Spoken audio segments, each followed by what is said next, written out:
When I was handed this press release, It's official, yes. it is official, about a man who drinks a glass of his own urine each day, I'm thinking, oh, this guy's taking the piss, isn't he? Yes, he is. Yes, he is. Every day. And I thought, well, we've got to speak to him. And so we are. Richard Iredale.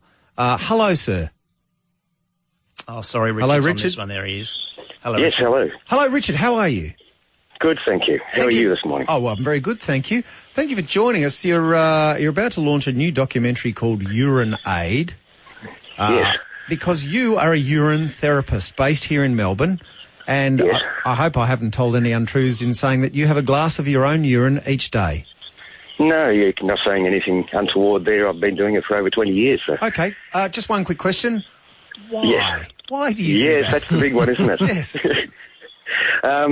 Look, it's something that you've been brought up the same as I was brought up, with the thought that urine was waste and something that's toxic, something that's you stay away from. And the thing, I can understand where people get that from. When you wake up in the morning and as a child and you've wet the bed, you get pulled out of bed, you get stripped down. There's a whole rigmarole around it, and we are brought up with this whole stigma around it.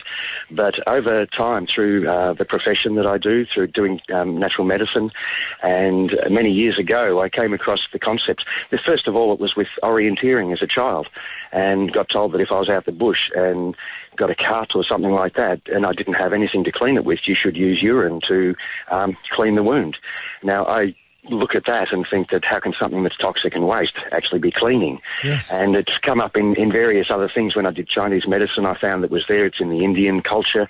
And when I really looked into it, I found it's been used for thousands and thousands of years as a form of medicine, as a form of good health. So, I'm sorry to interrupt you, Richard, but I understand That's that fine. you've got quite a bit of sort of background there. But what I find interesting is the notion that there would be goodness, that the body would expel goodness. Now, I know when you give someone mouth to mouth, there's obviously still oxygen in what's coming out of your lungs going into them. Are you suggesting that that's the case with urine, that there's a lot of leftover goodies that the body didn't get to process, that it's just expelling because it's got enough?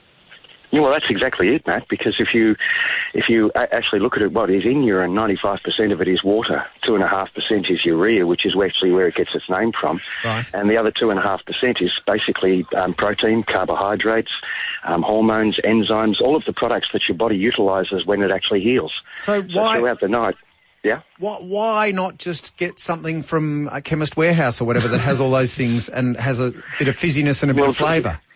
Yeah, the problem with the Chemist Warehouse stuff, it tends to be extracts.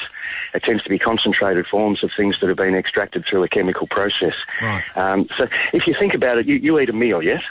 And at the end of the meal, you might have some food left over. And do you call that food waste? No, I call it It's more leftovers. considered leftovers, and you'd consider it a waste if you actually didn't use it. The reason it's not that I actually enjoy it or think that it's beautiful in taste. It is for a purpose, and I find that it actually boosts your immune system directly. Right. And all of those ingredients that are in it actually have an effect on your immune system and on your system to tell your body what's actually been happening and what's happening within the healing process. A couple of quick questions. Do you chill it? No.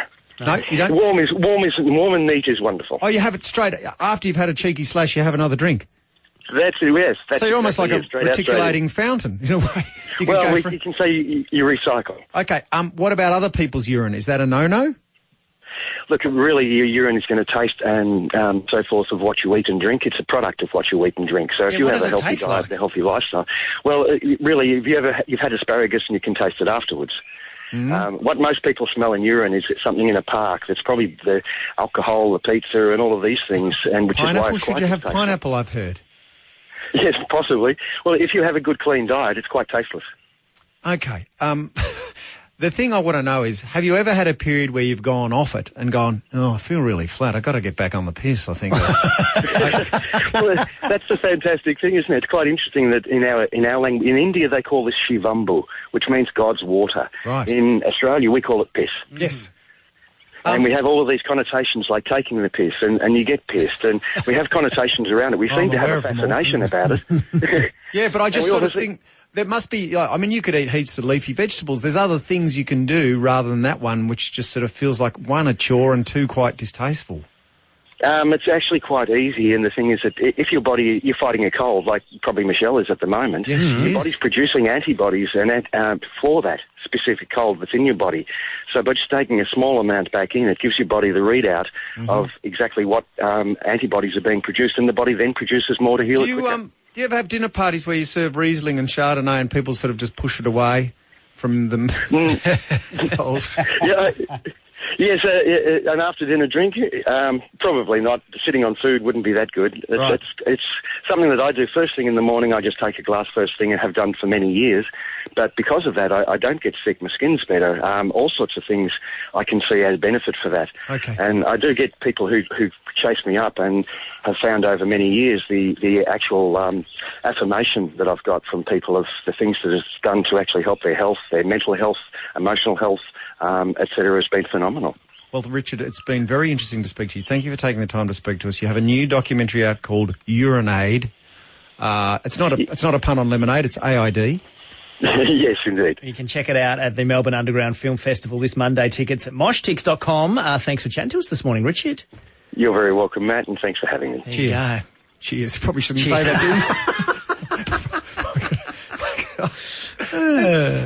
Well, Okay. you let Michelle know. It that she just should, makes us more and more livable. Yeah, There's okay. Great people in this great city. 7:55. Matt Michelle this morning.